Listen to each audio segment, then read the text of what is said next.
کے اشتہار رکھیے۔ الحمدللہ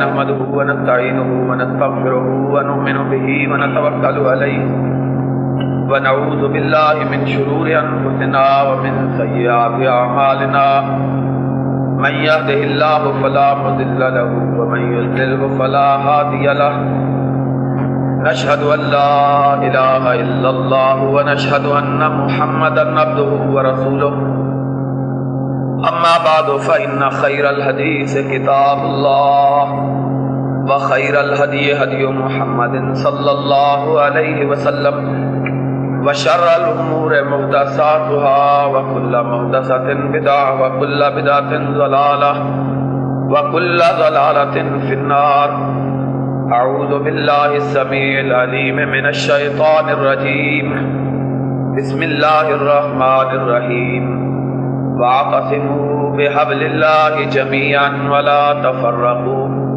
واذكروا نعمة الله عليكم إذ كنتم أعداء فألف بين قلوبكم فأصبحتم بنعمته إخوانا وكنتم على شفا حفرة من النار فأنقذكم منها كذلك يبين الله لكم آياته لعلكم تهتدون صدق اللہ مولانا العظیم۔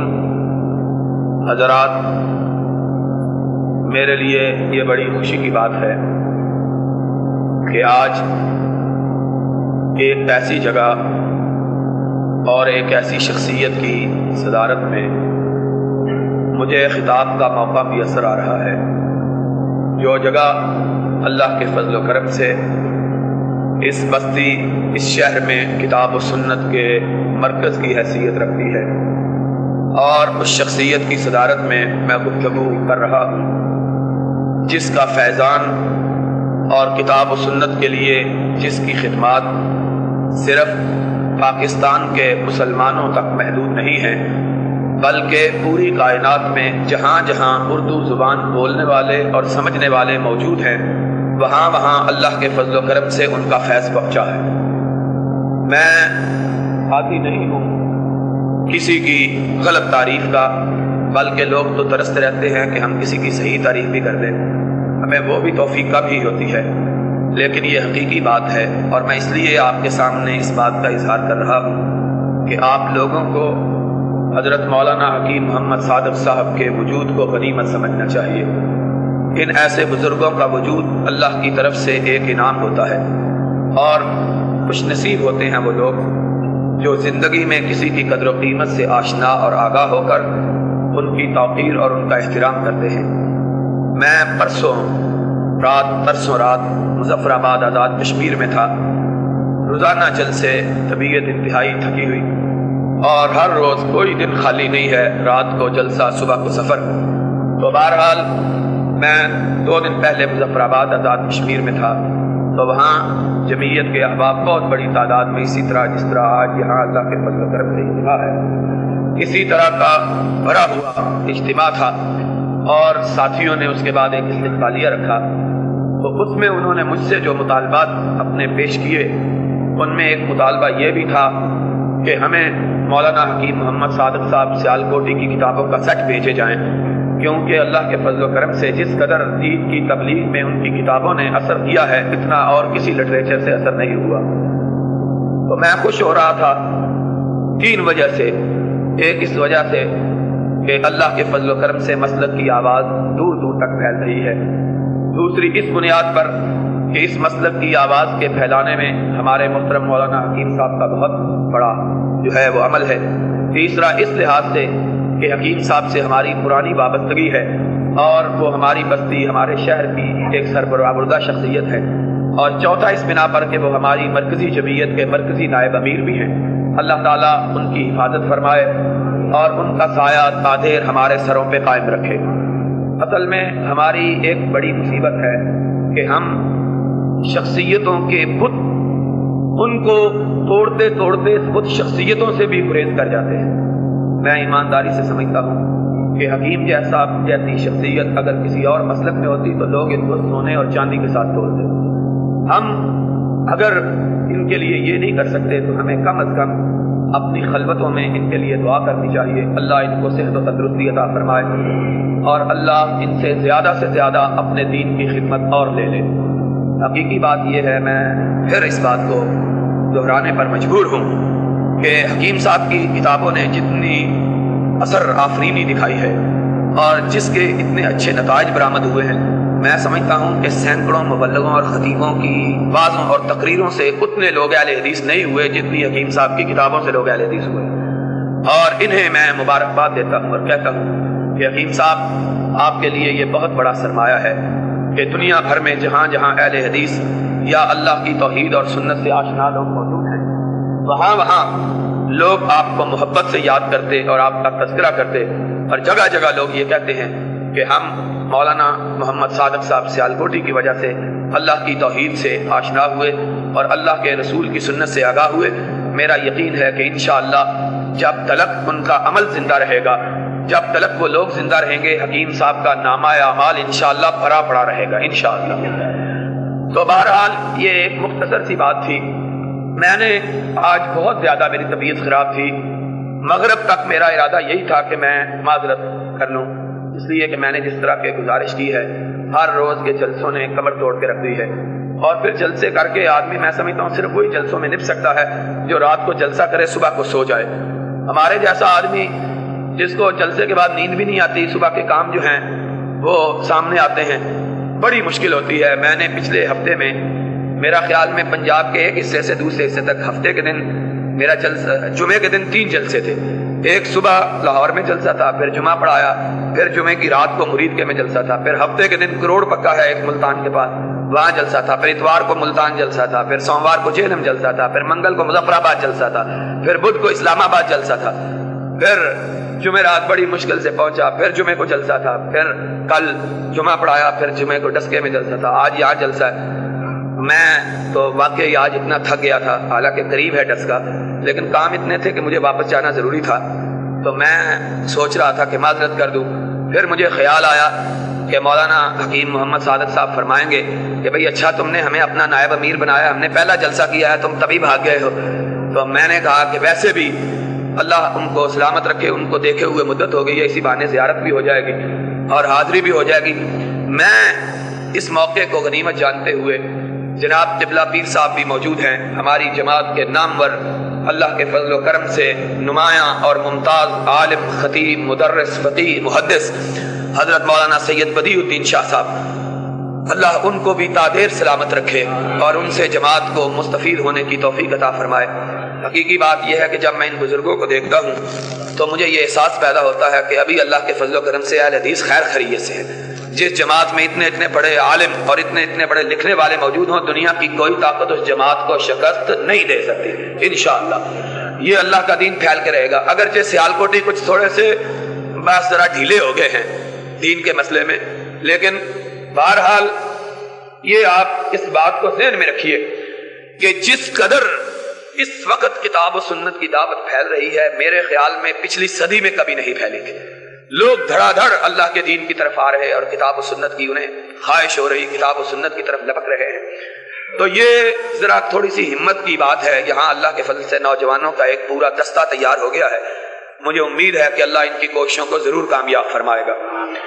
تو بہرحال میں نے مختصر طور پہ آپ کے سامنے گفتگو کرنی ہے، اس کے بعد جناب پیر صاحب آپ کے سامنے اپنے مفصل خیالات کا اظہار فرمائیں گے۔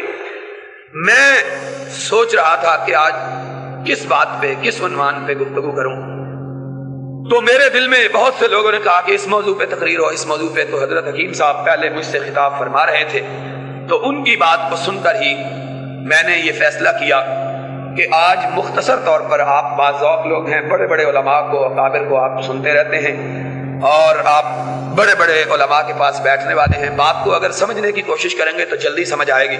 جی چاہتا ہے کہ آج تھوڑی سی علمی بات کی جائے، 2 بڑے بزرگ موجود ہیں اور علماء موجود ہیں۔ میں یہ سوچ رہا تھا کہ یہ جتنے فرقے پیدا ہوئے ہیں اسلام میں، ان کی پیدائش کا سبب کیا ہے؟ کبھی ہم نے یہ سوچا ہے کہ اتنے گروہ جو اسلام کے اندر پیدا ہو گئے اور ہر آدمی اپنے آپ کو مسلمان کہتا ہے، پہلے تو یہ سوچا جائے کہ یہ پیدا کیوں ہوئے؟ جب بیماری کوئی پیدا ہو جاتی ہے، جب تک اس بیماری کے اسباب پہ نظر نہ ڈالی جائے اس بیماری کا علاج نہیں ہو سکتا. ہمارے سیالکوٹ میں ایک حکیم صاحب ہوتے تھے، ان سے آدمی تو شفایاب کم ہی ہوتا تھا کبھی، لیکن ان کے متعلق یہ مشہور تھا کہ یہ بندہ تشخیص کا بڑا ماہر ہے. کیوں حکیم صاحب؟ یہ لوگ ان کے بارے میں کہتے تھے کہ یہ تشخیص کا بڑا ماہر ہے. حقیقی بات یہ ہوتی ہے کہ بیماری کے علاج میں سب سے پہلی چیز ہوتی ہے تشخیص. جس ڈاکٹر کو یہ پتا نہ چلے کہ بیماری لگی کیا ہے اور کیوں لگی ہے، اس نے علاج کیا کرنا ہے. آج ہم سارے لوگ چاہے کسی مکتب فکر سے تعلق رکھتے ہوں، اس بات پہ متفق اور متحد ہیں کہ ہمارے تمام مسائل کی وجہ، ہمارے تمام روگوں کا سبب اور ہمارے تمام مشکلات کی علت ہمارا آپس کا اختلاف ہے.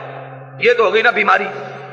ملک اگر تباہ ہو رہا ہے تو آپس کے اختلاف کی وجہ سے، قوم اگر تباہ ہو رہی ہے تو آپس کے اختلاف کی وجہ سے، وطن میں اگر مشکلات پیش آ رہی ہیں تو آپس کے اختلاف کی وجہ سے. بھائی یہ تو ہوگی بیماری کہ آپس کا اختلاف یہ ہمارے لیے، ہماری قوم کے لیے، ہمارے ملک کے لیے، ہماری اس مسلمانوں کی بستی کے لیے انتہائی نقصان دہ ہے. لیکن اب یہ سوچنا ہے کہ اس کی وجہ کیا ہے بیماری کی، کیونکہ علاج تو سب کو معلوم ہے اور علاج ہے اتحاد. اگر اختلاف کی وجہ سے بیماری اختلاف ہے تو اس کا علاج اتحاد ہے. اور قرآن میں بھی رب نے کہا ہے کہ وَاعْتَصِمُوا بِحَبْلِ اللَّهِ جَمِيعًا وَلَا تَفَرَّقُوا، لوگوں فرقوں میں مت بٹو، ایک ہو جاؤ، متحد ہو جاؤ. علاج یہ ہے، تفرقہ بیماری، اتحاد علاج. لیکن علاج دوا کرنے سے پہلے یہ تو نظر ڈالنی چاہیے کہ بیماری لگی کیوں ہے. میں چاہتا ہوں کہ آپ اگر توجہ کے ساتھ بات سنیں گے تو انشاءاللہ بیماری کے لگنے کی ایسی وجہ معلوم ہوگی کہ کوئی بندہ اس سے انکار نہیں کر سکے گا. امت میں اختلاف جو پیدا ہوا دو وجہ سے پیدا ہوا ہے. یاد رکھیے گا بات کو. اگر وجہ اختلاف معلوم ہو جائے گی تو اتحاد کا نسخہ اختیار کرنا آسان ہو جائے گا. اختلاف جو امت میں پیدا ہوا دو وجہ سے پیدا ہوا. ایک اختلاف پیدا ہوا نیک نیتی کی بنیاد پر، ایک اختلاف پیدا ہوا بد نیتی کی بنیاد پر. ساری امت کے جتنے فرقے ہیں وہ دو طرح سے خالی نہیں، یا بد نیتی کی پیداوار ہیں یا نیک نیتی کی وجہ سے گروہ میں بٹ گئے ہیں. نیک نیتی کی بنیاد پر امت میں جو اختلاف ہوا وہ کیسے ہوا؟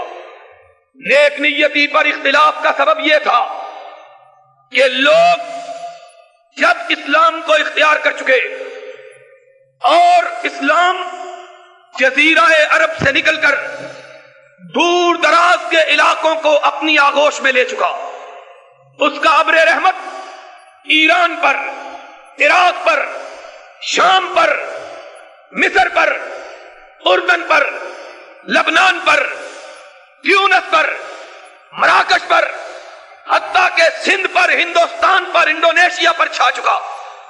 تو لوگ ان حلقوں کے مسلمان ہوئے، ان کے لیے مشکلات پیدا ہوئی، ان کے لیے مسائل پیدا ہوئے.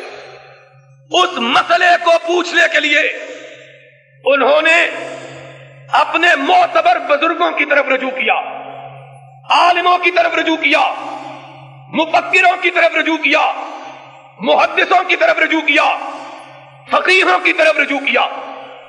علماء نے ان کے مسائل سنے، دینداری کی بنیاد پر، دیانتداری کی بنیاد پر ان کے فتووں کے جواب دیے.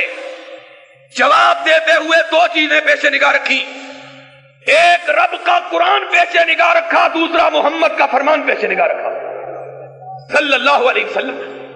جو مسئلہ بھی کسی کو درپیش ہوتا رہا لوگ اس کو لے کے علماء کے پاس، آج بھی یہی ہے، جو مسئلہ کسی کو پیش آتا ہے اپنے علماء کے پاس جا کے پوچھتے ہیں کہ حضرت جی یہ مسئلہ ہو گیا ہے، اس کا فتویٰ کیا ہے، اس کے بارے میں مسئلہ جو پیش ہوا ہے اس کے بارے میں قرآن و سنت کی رائے کیا ہے. عالم قرآن میں اس مسئلے کا جواب ڈھونڈتا ہے، قرآن سے مل جائے قرآن سے بتلاتا ہے، اگر قرآن سے نہ ملے تو فرمان رسول کی طرف رجوع کرتا ہے، فرمان رسول سے مل جائے کہتا ہے کہ حدیث میں یوں آیا ہے۔ بالکل اسی طرح علماء امت نے مسائل کے حل کے لیے قرآن و سنت سے فتاوی صادر کیے۔ اس زمانے میں ابھی حدیث پوری طرح مدون نہیں ہوئی تھی، سنت کی کتابیں پوری طرح لکھی ہوئی موجود نہ تھی، اس لیے جس کو جتنی حدیثیں یاد تھی یا جس کی بستی میں جتنی حدیثیں پائی جاتی تھی، ان حدیثوں کو دیکھ کر وہ اس کے مطابق فتویٰ دیا کرتے تھے۔ جن لوگوں کے پاس احادیث کا ذخیرہ کم تھا قرآن کی طرف رجوع کرتے، حدیث سے مسئلہ معلوم نہ ہوتا تو مسئلے کے حل کے لیے اپنے علم و فکر و فہم کی حد تک قرآن و سنت سے اجتہاد کرتے، جو مسئلہ قرآن و سنت کی روشنی میں انہیں معلوم ہوتا اس کے مطابق لوگوں کو فتویٰ دیتے۔ انہوں نے کوئی مسئلہ جان بوجھ کر بددیانتی کے ساتھ نہ قرآن کے خلاف لوگوں کو بتلایا، نہ محمد کے فرمان کے خلاف لوگوں کو بتلایا صلی اللہ علیہ وسلم۔ کوئی مسئلہ ایسا لوگوں کو نہیں بتلایا جس کو وہ ایمانداری سے سمجھتے تھے یہ قرآن حدیث کے خلاف ہے، بلکہ دیانتداری کے ساتھ وہ سمجھتے تھے کہ مسئلہ یوں ہی ہوگا، اگر قرآن کے مطابق ہے، نبی کے فرمان کے مطابق ہے تو 2 اجر ملے۔ من اجتہد فاصاب فلہ اجران، جس نے کسی مسئلے کے بارے میں اجتہاد سے کام لیا اور فتویٰ درست ہو گیا، اللہ نے اس کو 2 ثواب دیے، ایک اجتہاد کرنے کا، ایک حق کو پانے کا۔ اور اگر غلطی ہوگی نبی یہ پاک نے فرمایا تب بھی ایک ثواب ملا، ان اخطا فلہ اجر، فلہ اجر، اگر وہ حق کو نہ پہنچ سکا اس کو اجتہاد کا اللہ نے ثواب عطا کیا۔ اب ساتھ ہی ساتھ ان کا طریقہ یہ تھا کہ مسئلہ پوچھنے والے کو کہہ دیتے سن لو یہ مسئلہ ہم نے اپنی رائے سے بتلایا ہے، کیونکہ قرآن و سنت میں یہ مسئلہ ہم کو نظر آیا نہیں ہے، اگر کبھی تمہیں اس مسئلے کے خلاف حدیث مل جائے ہمارے مسئلے کو اٹھا کے باہر پھینک دینا، محمد کے فرمان کو آنکھوں پہ رکھ لینا صلی اللہ علیہ وسلم۔ یہ ان کا مطلب تھا، یہ ان کا مطلب تھا۔ جتنے مفتی تھے، جتنے عالم تھے، جتنے فقیہ تھے، جتنے محدث تھے، ان کا طریقہ یہی تھا کہ اذا صح الحدیث فهو مذهبی اترکوا قولی بخبر الرسول۔ لوگوں سن لو، آسمان والے نے تمہیں اطاعت کا حکم دیا تو یا اپنا دیا یا اپنے حبیب حضرت محمد کا دیا ہے صلی اللہ علیہ وسلم۔ باقی کسی کی اطاعت کو رب نے کسی بندے پہ فرض کیا، کسی بندے پہ فرض۔ اگر تو جو بات میں بتلا رہا ہوں یہ قرآن و حدیث کے مطابق ہے تو یہ اللہ کی توفیق ہے، اور اگر قرآن و سنت کے خلاف ہے تو سن لو یہ میری طرف سے ہے، اللہ مجھ کو معاف کرے، تم کو بھی جو صحیح بات معلوم ہو جائے اس پر عمل کرنا۔ یہ علماء کی روش تھی۔ جتنے علماء تھے، کوفے کے، بصرے کے، بغداد کے، مصر کے، مدینے کے، شام کے، جزیرے کے، سب کا نقطہ نظر یہی تھا جو بات اللہ کے حبیب سے ہم کو معلوم ہو گئی ہم نے نبی کا نام لے کے بتلا دی، جو بات معلوم نہیں ہوئی اپنی طرف سے بتلائی قرآن و سنت کی روشنی میں اپنے اجتہاد کے مطابق۔ تم کو لازم ہے کہ ہمیشہ نگاہ میں یہ بات رہے کہ اطاعت اگر کرنی ہے تو محمد الرسول اللہ کی کرنی ہے صلی اللہ علیہ وسلم۔ یہ طریق چلتا رہا۔ پھر مدتیں بیتی، اور آج مسئلہ اگر تم سمجھنا چاہو گے تو میں انشاءاللہ سمجھا کے جاؤں گا۔ پھر مدتیں بیت گئی، وقت گزرا، لوگوں کی ہمتیں پست ہو گئی، علم کی تلاش میں قوتیں مزمحل پڑ گئیں، علم کے حصول کے لیے جذبے ماند پڑ گئے، اور انہوں نے بجائے اس بات کے کہ جو مسئلہ کسی بڑے بزرگ کی طرف سے معلوم ہوا تھا اس کے لیے دلیل تلاش کرتے، انہوں نے اسی بزرگ کی بات کو اپنی نجات کے لیے کافی سمجھ لیا۔ سوال یہ پیدا ہوتا ہے کہ پھر اگر ان کی ہمتیں ماند پڑ گئی تھی، ان کے جذبات سرد ہو گئے تھے، ان کے اندر علم کی کمی ہو گئی تھی، تو پھر انہوں نے کسی ایک مکتب کو کیوں اختیار کیا؟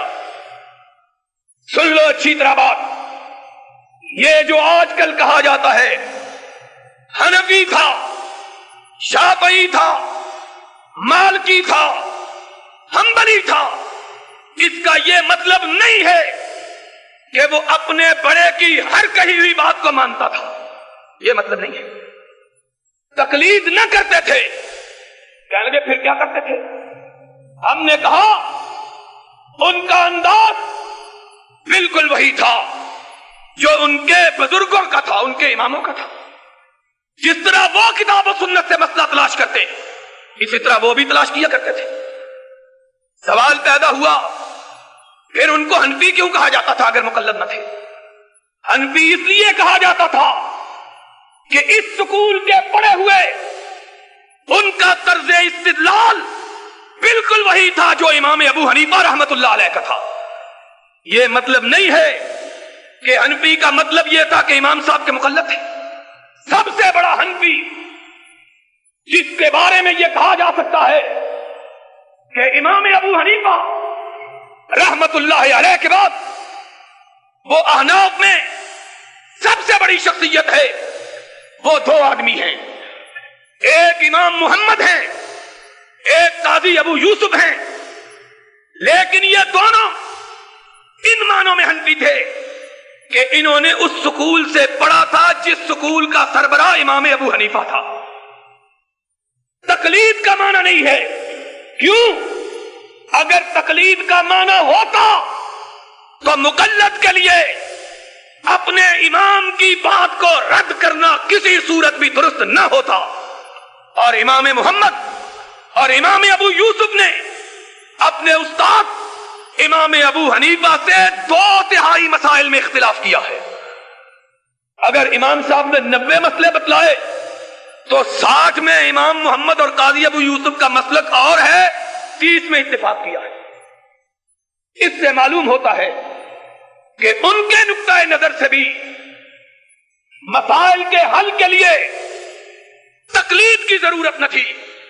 ان کو حنفی اس لیے کہا جاتا ہے کہ کتاب و سنت سے مسائل کے استنباط اور کتاب و سنت سے مسائل کے اخذ اور فتویٰ دینے کا طریقہ اور اجتہاد کا طریقہ ان کا بھی ایسا ہی تھا جیسے امام ابو حنیفہ کا تھا۔ ان معنوں میں حنفی ہے۔ اسی طرح امام شافعی، اسی طرح امام مالک، اسی طرح امام احمد، سب کے سکول تھے، اور ان سکولوں سے پڑھنے والے اور ان سکولوں کی رائے پر اپنی رائے کو استوار کرنے والے، ان کو ان سکولوں کی طرف منسوب کر کے حنفی، مالکی، شافعی اور حنبلی کہا گیا۔ اسی لیے بر صغیر پاکستان و ہند کے سب سے بڑے محدث اور احناف کے سب سے بڑے فقیہ حضرت شاہ ولی اللہ محدث دہلوی، انہوں نے ارشاد فرمایا ہے کہ پہلی 4 صدیوں میں تقلید کا کوئی وجود تک موجود نہیں تھا۔ لوگ کتاب و سنت سے مسئلہ معلوم کرتے ہیں، کتاب و سنت سے مسئلہ معلوم کرنے کے لیے ان کا طریقہ کار وہی ہوتا جو ان کے استادوں نے اختیار کیا تھا، لیکن استاد کی بات کو حرف آخر نہیں سمجھتے تھے، جہاں حدیث استاد کی بات کے مخالف ہوتی، استاد کی بات کو رد کر دیتے، محمد الرسول اللہ کی حدیث کو اختیار کر لیتے صلی اللہ علیہ وسلم۔ ان لوگوں نے، امام ابو حنیفہ رحمت اللہ علیہ نے، امام مالک رحمت اللہ علیہ نے، امام شافعی رحمت اللہ علیہ نے، امام احمد ابن حنبل رحمت اللہ علیہ نے ایمانداری کے ساتھ، دیانتداری کے ساتھ مسائل میں اجتہاد کیا۔ بہت سے مسائل اللہ کے رسول کے فرمان کے مطابق نکلے، بہت سے مسائل ان کے بارے میں حدیث آ گئی جن سے پتہ چل گیا کہ رائے حدیث کے خلاف۔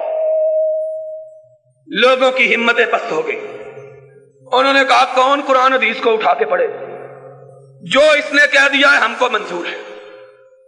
اس بنیاد پر سکولوں نے مذہب کا روپ اختیار کر لیا۔ پہلے فرقے موجود نہیں تھے، سکول تھے، مدرسے تھے، بعد میں ہمتوں کے پست اور علم کے کم ہو جانے کی وجہ سے ان مدرسوں نے فرقوں کا رنگ اختیار کیا۔ بالکل اسی طرح جس طرح سیالکوٹ میں دو مشہور کالج تھے، ایک مرے کالج، ایک اسلامیہ کالج۔ مرے کالج کے اسٹوڈنٹ اپنے آپ کو مرے کالج کی طرف منسوب کرتے ہیں، اسلامیہ کالج کے پدر سے کہتے ہیں ہم اسلامیہ کالج کے پڑھے۔ اس سے بھی برتر علی گڑھ سے پڑھے ہوئے اپنے نام کے آگے لکھتے علیگ، اور کیمبرج سے پڑھے ہوئے اپنے نام کے آگے لکھتے کینیڈک۔ اب یہ کینٹب اور علیگ کوئی فرقے نہیں تھے، یہ دو مدرسے تھے، دو سکول تھے، دو کالج تھے جن سے لوگ پڑھ کے نکلے، اور انہوں نے اپنے آپ کو یہ بتلایا کہ ہم فلاں سکول کے پڑھے ہوئے ہیں۔ ہمتیں پست ہوئی، لوگوں نے ان سکولوں کو فرقے گاہ بنا لیا، فرقے بن گئے۔ ایک امت میں اختلاف اس وجہ سے ہوا، وہ امت جو نبی کی ایک امت تھی، کچھ حنفی ہو گئے، کچھ مالکی ہو گئے، کچھ شافعی ہو گئے، کچھ حنبلی ہو گئے، فرقے بن گئے۔ پھر آگے چل کر فرقے در فرقے ہوئے۔ دیوبند ایک مدرسہ تھا، دارالعلوم، ایک بستی ہندوستان کی، اس میں ایک عظیم الشان دارالعلوم قائم کیا گیا۔ جو لوگ اس مدرسے میں پڑھے وہ دیوبند کی طرف اپنے آپ کی نسبت کرنے لگے۔ ایک مدرسہ ہندوستان کی ایک بستی بریلی میں تھا جس کے سربراہ جناب احمد رضا تھے، جو ان کی طرف منسوب ہوئے انہوں نے اپنے آپ کو بریلوی کہنا شروع کیا۔ یہ مذہب نہیں تھے، یہ دو سکول تھے۔ جس طرح کے ملیہ کالج کے پڑھے ہوئے انہوں نے اپنے آپ کو ملی کہنا شروع کر دیا۔ بعد میں آہستہ آہستہ وقت گزرنے کے ساتھ یہ بھی مذہب بن گئے۔ اب بریلوی مذہب اور ہے، دیوبندی مذہب اور ہے، بلکہ اب تو مسجدوں میں لکھا جاتا ہے کہ حنفی ہونے کی وجہ سے کسی کو غلطی نہ لگ جائے، لکھا ہوتا ہے جماعت اہل، یہ مسجد اہل سنت والجماعت حنفیہ بریلویہ کی ہے۔ پھر لکھتے ہیں یہ مسجد اہل سنت والجماعت دیوبندیہ کی ہے۔ پھر دیوبندیوں میں دو مکتب ہوئے، ایک نے کہا ہم حیات النبی کے قائل ہیں، ایک نے کہا ہم وفات النبی کے قائل ہیں۔ پھر اس بنیاد پر ہوا اور ایک دوسرے کو تان دیا جانے لگا یہ وفاتی ہے، یہ حیاتی ہے۔ یہ فرقے نہیں تھے اصل میں، یہ اصل میں مدرسے تھے۔ امت میں انتشار کا ایک سبب نیتوں کے اندر فطور نہ تھا، ہمتوں کی پستی تھی۔ دوسرا امت میں اختلاف کا سبب اور تھا، وہ تھا بدنیتی کی بنیاد پر، اور وہ اختلاف یہ تھا کہ جب یہودیوں نے دیکھا، مجوسیوں نے دیکھا کہ اسلام اس کا ابر رحمت پھیلتا جا رہا ہے، ساری کائنات کو اپنی آغوش میں لے رہا ہے، دنیا اس سے متاثر ہو رہی ہے، اس کے عقائد دلوں کو مسخر کر رہے ہیں، انہوں نے کہا اسلام کا لبادہ اوڑھ کے مسلمانوں کے اندر تفریق پیدا کرو اور ایسے عقائد ان کے اندر داخل کرو جن عقائد کا محمد الرسول اللہ صلی اللہ علیہ وسلم کے لائے ہوئے دین سے کوئی تعلق؟ اور سمجھ آ رہی ہے سیالکوٹیوں کہ نہیں؟ پتہ نہیں آ رہی ہے کہ نہیں آ رہی؟ کیا پتہ ہے اگلی بھی جا رہی ہو؟ آ رہی ہے نا انشاءاللہ؟ آتی رہے گی تو پھر صبح تک بیٹھے رہو، میں بھی چلتا رہوں گا انشاءاللہ۔ مسئلہ سمجھ آنا چاہیے، اور مسئلہ ایسا سمجھا کے جاؤں گا انشاءاللہ کہ پھر کبھی غلطی نہیں لگے گی اللہ کے فضل سے۔ آج حکیم صاحب بھی بیٹھے ہوئے، بڑی مدت کے بعد میں ان کی صدارت میں تقریر کر رہا ہوں، 4-6 سال پہلے کی تھی، اس وقت بھی میرے وارنٹ نکل آئے تھے، پتہ نہیں آج بھی نکل آئیں گے، شاید آج نہیں نکلیں گے، حکیم صاحب نے کہہ دیا نہیں نکلیں گے انشاءاللہ۔ ہم تو حکیم صاحب کو اللہ جانتا ہے ولی اللہ سمجھتے ہیں۔ جو آدمی سیالکوٹ کی بستی سے کبھی تقریر کے لیے بھی نہیں نکلتا، اس کا امریکہ تک نام ہو تو یہ ولی اللہ کی علامت نہیں تو اور کیا ہے؟ تو میں یہ کہہ رہا تھا، مسئلہ اچھی طرح سمجھ لو، اچھی طرح نوٹ کر لو مسئلہ۔ اختلافات کی ایک وجہ بدنیتی تھی، ایک وجہ نیک نیتی تھی، غلطی دونوں کو لگی، لیکن غلطی میں فرق ہے۔ ایک نیک نیتی کی بنیاد پر بھول گئے، ایک نے بنیاد ہی بدنیتی پہ رکھی۔ انہوں نے کہا کہ اسلام کو تک پہنچانے کے لیے اس کے اندر ایسے عقائد کو داخل کرو جو نہ قرآن میں ہو نہ محمد کے فرمان میں صلی اللہ علیہ وسلم۔ یہ اختلافات سب سے پہلے امت اسلامیہ میں جن لوگوں نے پیدا کیے وہ یہودیوں کے مجوسیوں کے ایجنٹ تھے، اور جو اس گروہ کا سربراہ تھا اس کا نام عبداللہ ابن سبا تھا۔ یمن کا رہنے والا یہودی عبداللہ ابن سبا اسلام کے پھیلتے ہوئے سایوں کو سمیٹنے کے لیے اور اسلام کے بڑھتے ہوئے نور کو روکنے کے لیے، اسلام کے چھائے ہوئے اپنے رحمت کو چھلنی بنانے کے لیے اس نے اسلام کا لبادہ اوڑھا اور مسلمانوں کے اندر آ کے ایسے عقائد کی ترویج شروع کی جن کا اسلام اور قرآن سے کوئی تعلق نہیں۔ یہ وہ شخص تھا جس نے سب سے پہلے حضرت عثمان ذی النورین رضی اللہ تعالی عنہ، وہ عثمان جس کو نبی نے ایک بیٹی دی، فوت ہوگی پھر دوسری دی، فوت ہوگی، کہا عثمان تو نے محمد کے کلیجے کو اتنا ٹھنڈا کیا، اگر محمد کی 40 بیٹیاں ہوتی یکے بعد دیگرے تجھ کو دیتا جاتا۔ وہ عثمان، وہ عثمان، ہائے ہائے ہائے، ہر آدمی کا ایک اعزاز ہے، نبی کے صحابہ میں سے ہر ایک کی شان ہے، لیکن ہر ایک اپنی اپنی بعض صفتوں میں نرالا ہے۔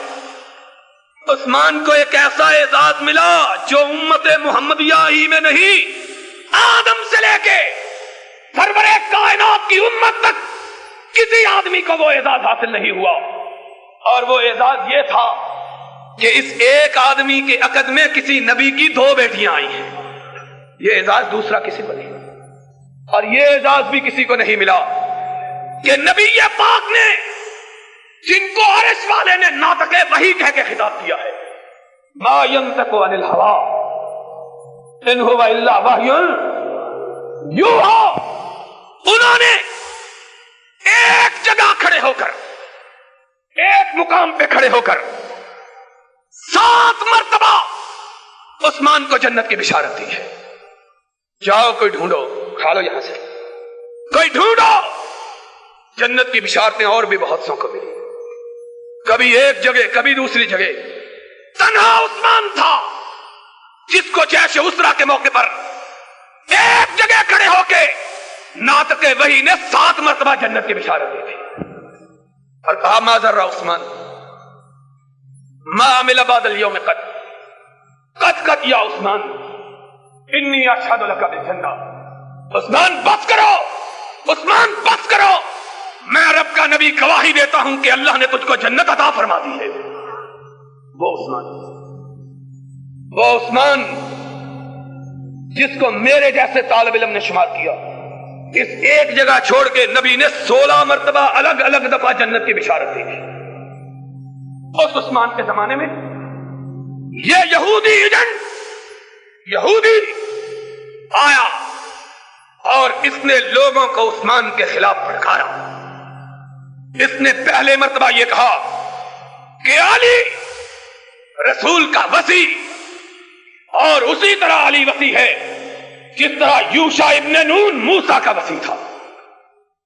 وصی کے ہوتے ہوئے، ولی کے ہوتے ہوئے کوئی دوسرا شخص خلافت کا حقدار نہیں ہو سکتا۔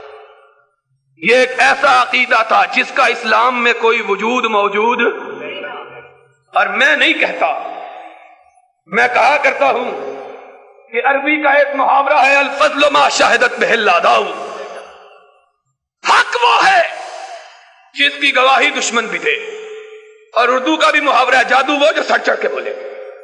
میں نہیں کہتا، لکھ لینا، نوٹ کر لو، اور سیالکوٹ کے لوگوں اپنے دل کی تختیوں پہ لکھ لو، ماں نے ابھی وہ بچہ نہیں جنا جو اس بات کی تردید کی جرات کر سکے۔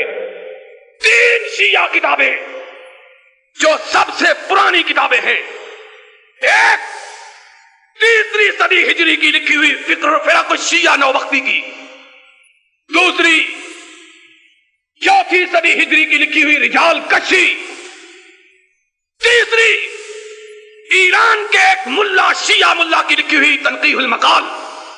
ان تینوں نے لکھا کان عبداللہ ابن سبا اول من قال بالوصایۃ والولایہ وکان یقول وهو على یہودیتہ ان یوشع ابن نون وصی موسیٰ فقال بالاسلام ان علیا وصی رسول اللہ وهو اول من کاشف مخالفی واظہر البراءۃ منہم وکفر ابا بکر وعمر وعثمان فلذلك يقال ان اصل الرفض والتشیع ماخوذ من اليہودیہ۔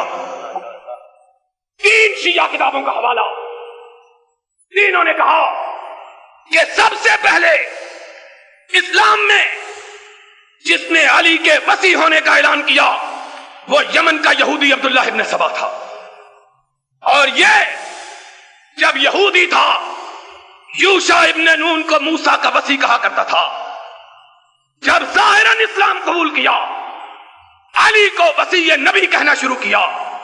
یہ پہلا شخص تھا جس نے ابو بکر و عمر و عثمان کو گالی دی، یہ پہلا شخص تھا جس نے نبی کے صحابہ کی تکفیر کی، اور تینوں شیعہ لکھنے پہ مجبور، اور میں کہتا ہوں مجبور نہیں ہوئے، میرے رب نے کہلوایا ان کی زبان سے، کہا ان اصل الرفض والتشیع ماخوذ من الیہودیہ۔ اسی لیے مخالف ہم کو تانا دیتے ہیں کہ شیعیت کی اصل اور رفض کی اصل یہودیت ہے۔ پہلا عقیدہ اسلام کے اندر جو داخل کیا گیا یہودیوں کی جانب سے وہ علی کے وصی اور ولی ہونے کا عقیدہ تھا۔ ابو بکر و عمر کی تفسیر، ان کی تفکیر، ان کی تکفیر کا عقیدہ تھا۔ یہ عقیدہ پہلے مسلمانوں کے اندر موجود، 2 اختلاف کے سبب، ایک بدنیتی یہودیوں مجوسیوں کی طرف سے مسلمانوں کے سازش کے نتیجے میں، اور ایک ہمتوں کی پستی اور نیک نیتی کی بنیاد پر۔ سن لو، بات کو یاد رکھنا، دونوں اختلافات، ایک اختلاف غیروں کی جانب سے سازش کے نتیجے میں، ایک اختلاف اپنوں کی جانب سے بھول پن کے نتیجے میں۔ اب یہ اختلاف اتنا بڑھایا اس نے کہ آہستہ آہستہ آہستہ آہستہ لوگوں کے ایک حصے کا عقیدہ بن گیا۔ اب لوگوں نے کہا ہمارا مذہب ہے تولا اور تبرہ۔ تولا نام ہے دوستی کا، تبرہ نام ہے گالی دینے کا۔ دوستی کس سے؟ دوستی اہل بیت سے، دشمنی کس سے؟ باقی نبی کے صحابیوں سے۔ اور میں نے رات کو ڈسکے میں بتلایا تھا کہ اہل بیت کا نام بھی لیتے ہیں، اور سیال کوٹ والوں سن لو، شاید بقید زیست یہ ساتھ نہ آ سکے، تم داستان شوق سنو اور سنائے ہم، یاد رکھنا بات کو۔